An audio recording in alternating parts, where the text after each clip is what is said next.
Not every time do you see a Nigerian light up a Europe's elite competitions. In the UEFA Europa League final, it was not just Atalanta's day, it wasn't Gasperini's moment. It was an Ademola Lookman show, a birthday hat-trick, becoming the first man, not Nigerian, not African, but the first man to score a hat-trick in the UEFA Cup or Europa League, as it's fondly called right now. Final, scoring a hat-trick since it became a single-legged final in 1998. Check that again. The first man to score a hat-trick in the final of the Europa League. With that, I welcome you to another exciting edition of Sports Pizza. My name is Edwin Onyebolis here. I'm sure you had a fantastic weekend, and yes, of course, you started your week on a great foot. My name, once again, is Edwin, and we have so much in store for you on the show today from the local scene, where Finidi George, the new coach of the Super Eagles, has released his 23-man list for the doubleheader against South Africa and Benin Republic, the World Cup qualifiers. We saw games return to the MPFL. Also, away from football, we saw the Formula One, where in Monte Carlo, it was Charles Leclerc winning on his home race. And of course, in European football, United signed off the season with an FA Cup win against their city rivals, Manchester City. There's so much, like I said, to unpack on the show today. But first, we need to go on a break. When we come back from that short break, I'll be introducing my guy, and together we'll make sense of all that we have in store for you today.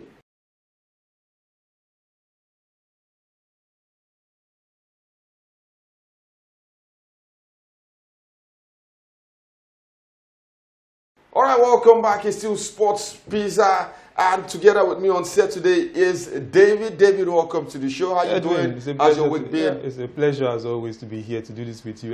My week has been good. We've been pushing it, but we're thankful for life, thankful for everything we have. And the season is that's come to an end. We have only just one, final cutting dropper, the Champions League final, and we know that the European season is also, and we're looking towards international football and all that comes with it. All right, so starting from the home front, charity, they say, begins at home, and Finidi George has released his 23-man list for that doubleheader against South Africa and Benin Republic World Cup qualifiers. So let's quickly run through the names. The goalkeeper Stanley Wabali, Maduka Okoye, Ojo Olorunleke, defenders Bright Osai, Samuel Semi Ajayi, Calvin Bassi, Chidozie Awaziem, Benjamin Tanimo, and Sadiq Ismail. Midfielders, you have Frank Onyeka, Wilfred Ndidi, Raphael Onyedika, Alex Iwobi, Alassane Yusuf, and Fisayo Dele Bashiru. And forwards, Kelechi Iheanacho, Ademola Lookman, Terra Murphy, Nathan Taylor, Samuel Chukwueze, Victor Osimhen, Paul Onuachu,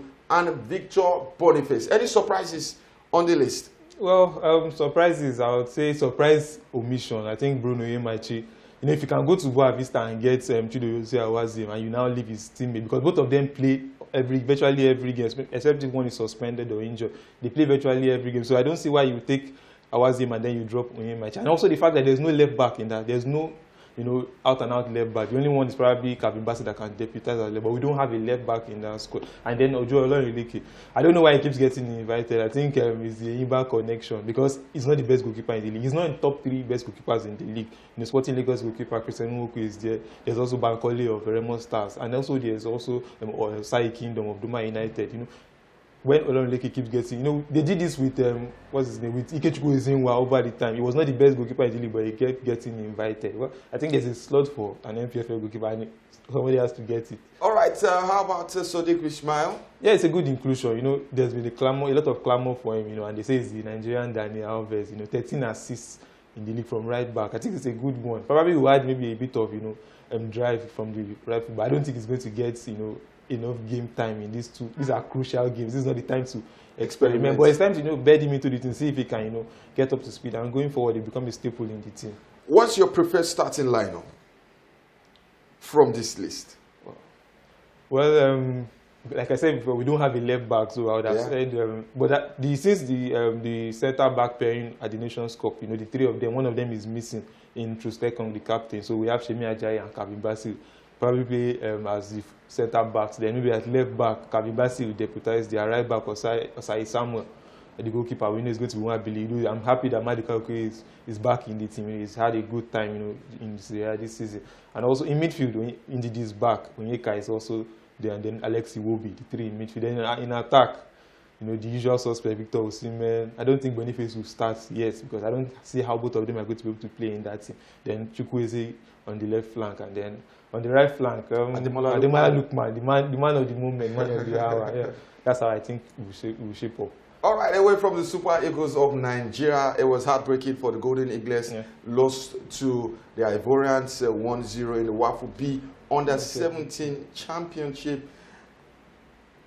At this point, I'm not going to blame Manu Gara. Yeah. He got the job barely a month before the competition. Who does that? But the good thing is the FIFA Under-17 World Cup is yearly. Yeah. The sad thing is this current couple of players will be swept aside. Yeah. At some point, we need to sit down, have a proper roundtable discussion, and see how we can improve youth football in Nigeria. We have a lot of younger coaches who are up to date with the modern tactical coaches and techniques and training methods. At some point, we need to sit down and be deliberate about our football. Oh, absolutely. I think we keep doing the same things over and over again, expecting different results. Our talents pool has seen us through over the years. So we have 517 tournaments in our boots. But I don't think we've done enough. There's no it's not deliberate. It's just, haphazard, whatever works. We just put two and two together and piece things together. But we need to actually sit down, be deliberate, have a youth development structure, youth development policy. Most of the clubs in the NPFL that's supposed to be the breeding ground don't have youth teams, and it's an indictment. This current squad, a lot of them, I think about 5 of them we have from the Remo Stars, the Beyond Limits Academy, and also from Sporting Lagos Academy. And I think those are probably the 2 clubs that are shining the light for the other teams. But we need to be deliberate more and more. The NPFL clubs, 20 of them, they should have youth teams. If 20 clubs can have 20 youth teams, that's a large pool of players to call from, not just relying on local academies that spring up all around. But we need to be deliberate. Right from the very top to the bottom, we need to be deliberate about it. Away from that, let's go to the NPFL. Like you mentioned, we saw games over the weekend. Enyimba defeated Abia Warriors away from home. It was a huge one. And Enugu Rangers, of course, defeated Bayelsa United by 3-0. Rundown of the results. Plateau United were held at home by Niger Tornadoes. Game ended goalless. Abia Warriors, like I said, lost to Enyimba by a lone goal. Rangers defeated Bayelsa United by 3-0. Heartland defeated Gombe. A similar scoreline, 3-0. Kano Pillars 3.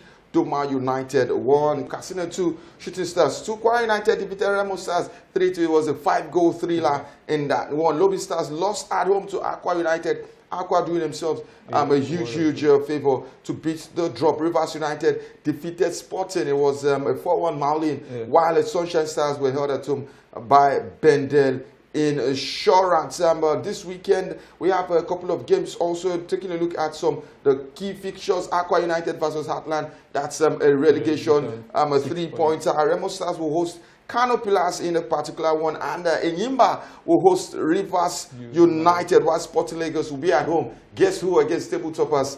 Enugu Rangers. So it's a loaded weekend from the NPFL. And a look at the standings. Rangers topped the standings 60 points from 33 games. Enyimba second with 56 points. Remo Stars are third, 56 points, while Shooting Stars complete the top 4 with 53 points. Before we go on our first break, quickly, David, from the world of Formula 1, it was the world of Charles Leclerc's home race. And his teammates finished third. That's Carlos Sainz. They were sandwiched by Oscar Piastri of the McLaren. And what a race for an emotional Charles Leclerc. Yeah, absolutely. Right from the practice sessions, it was very clear that the emotions were charged for him, most especially the fact that he has not won on that circuit, and that's his home circuit. But his family were there. His father passed on, but his mother was there. His siblings were the smallest friends, so he felt very emotional. And the fact that we talked about Monaco being a very treacherous track, in a circuit that is very, from the very first, the get-go of the race, the first turn, there was a crash.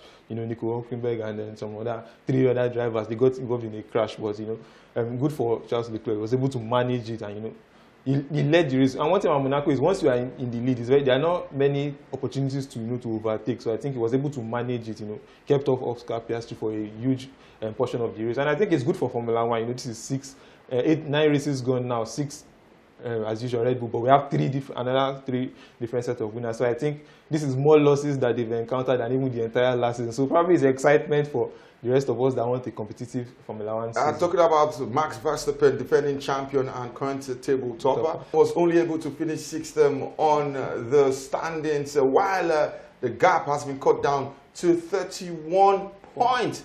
We'll go on a break telling you that Andy Murray could have played his final game after he lost to 3-time Grand Slam singles champion Stan Wawrinka. We'll do the break. When we come back, there's so much more on the other side. Sports Pizza. We'll be right back.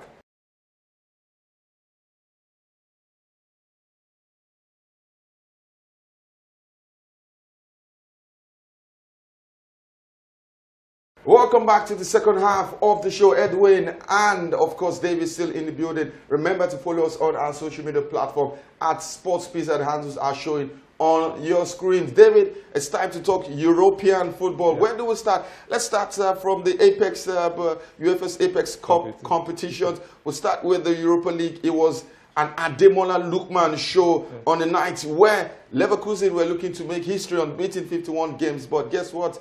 Lookman said, no. 61 years wait for a major trophy for Atalanta came to an end after that masterful performance. Yeah, absolutely. I think Gasperini, I'm really excited for him. This is, crowning moment of all the work he has done since he got to Bergamo, and the fact that he has turned the fortunes of that club around. They've consistently finished in the top 6 in Italian Serie A, and I think they've shown that they can play some very good football and match some of the very best. But for Bayer Leverkusen, I think everything that could have gone wrong in the final went wrong. I think the fact that they met a very inspired player, the fact that this is the first time the player has actually scored an hat-trick in the European final, Europa League, in UEFA Cup, like it was called before, I think it's a good one for them. But also Bayer Leverkusen, I think Xabi Alonso, probably he took a gamble in that final. He started the game without a recognized number 9. He had Boniface and Patrick Schick on the bench, but he decided to play Florian Wirtz as a false 9, and I think that backfired. And Atalanta from the get-go went into the game, and Ademola Lookman was unsung, and then they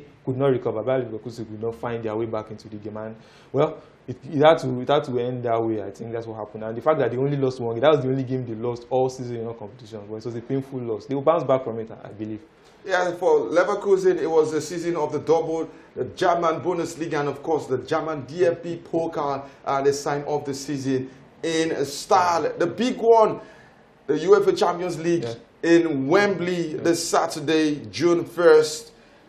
Real Madrid versus Borussia Dortmund.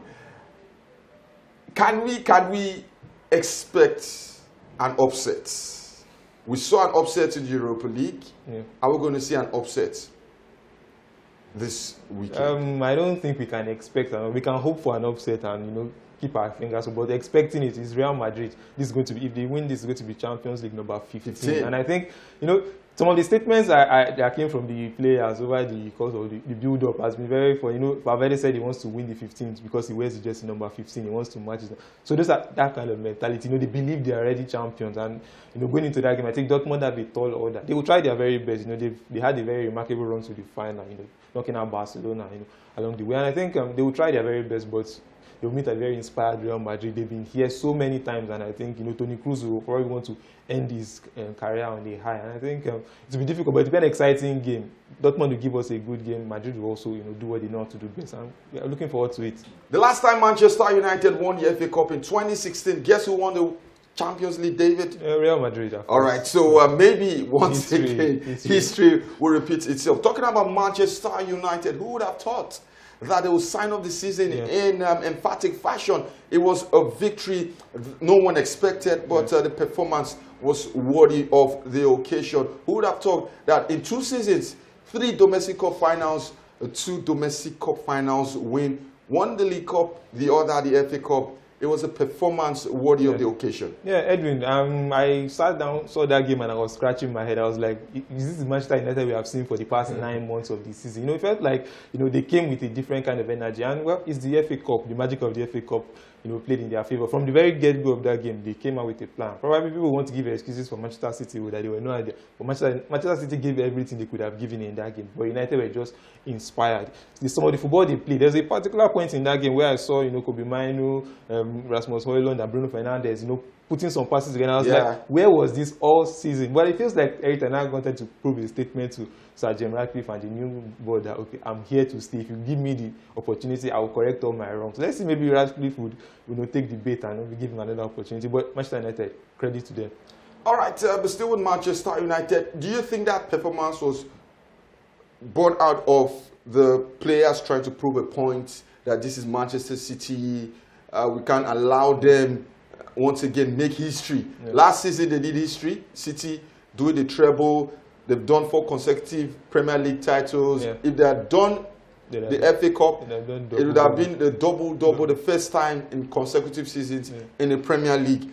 Or you think it was Ten Hag getting some sort of full complement of his squad, especially in defense, Martinez and Varane, Onana, Dalot and Wan-Bissaka? So I would say the manager, because all over the course of the season we've put the blame on the manager that you have to get the best of the players available. And for the first time he had maybe a close to full complement of his squad, and he was able to try to play the football he has wanted the team to play all season. I think the manager should take a lot of credit for this. Find the players, who also want to rise to the occasion. The fact that two goal scorers were, Mancunian boys, from the academy, Kobe Mainu and Alejandro Garnacho, probably you say it meant something. And we could see Rashford after the game, shedding some tears. I don't know if I'll call it crocodile tears, but it's so that it meant a lot to them. The fact it was Manchester City. But that performance was, a combination of everybody. The players put in the effort. Ten Hag also sends a statement that this is what I can do if everything is put in place. And I think probably the future looks bright for Manchester United. If Ten Hag will be in that future, we don't know, but hopefully let's see how it goes.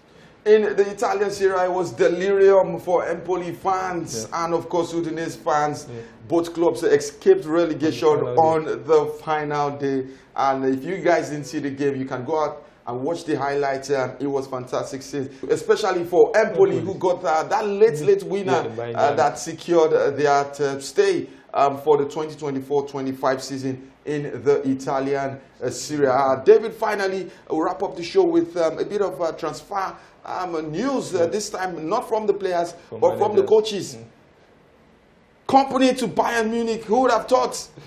From relegation to the summit of European football. It confuses everything that you think you know about football. Just scratch that. Now, a manager can take a team to relegation and get a job as one of the biggest clubs, one of the biggest institutions in world football. But I think it's the swing of modern football. Now, managers get jobs based on what they are perceived to be able to do, not majorly based on results. So Bayern Munich are taking a gamble on, this is what company was able to do with the rag and tax squad he had at Burnley. Okay, was able to get them playing some good football, but the quality of the players was not enough. They feel he can probably replicate that at their club with better quality of players. But it's a gamble, and everything is speculation. Hopefully he gets it right at Bayern Munich. All right, for Barcelona, Xavi bid farewell to the fans, to the players. He was emotional. He said, I hope I get another opportunity in the future. But Hansi Flick, is it the answer? Well, it depends on what the question is, because the questions at Barcelona are so many. But probably Flick will come in and try to put some things in order. But the issues, the financial issues, as long as they remain, it will make it difficult for any manager, even a manager of Hansi Flick's quality, it will make it difficult for him to work. But I think he will give his very best, try to get the team playing a certain way of football that I think will get Barcelona back to where they belong. And also with the fact that the injuries that affected Barcelona this season, we tend to forget that. But if those players come back, probably Hansi Flick will have better tools to work with going forward next season. Finally, Toni Kroos. Yes, the German bid farewell to the Santiago Bernabeu for the last time against Real Betis. It was emotional. His family was there. His kids were in tears. He was in tears. There were murals of Toni Kroos. What a player. And he can sign off his career by lifting the UEFA Champions League this weekend against a German club and the rivals of his former club, Bayern Munich. We'll be looking forward to that one.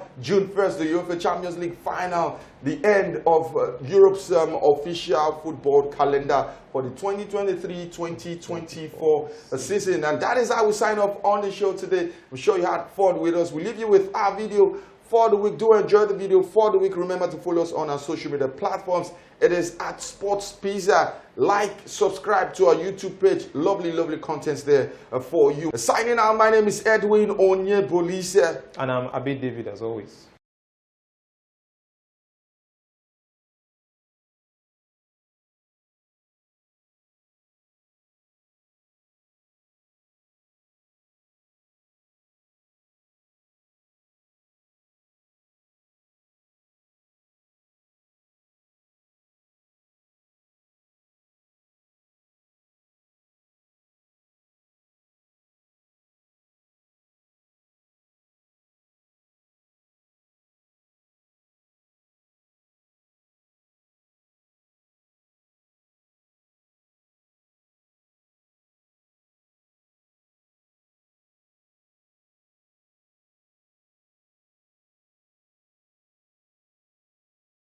Yes.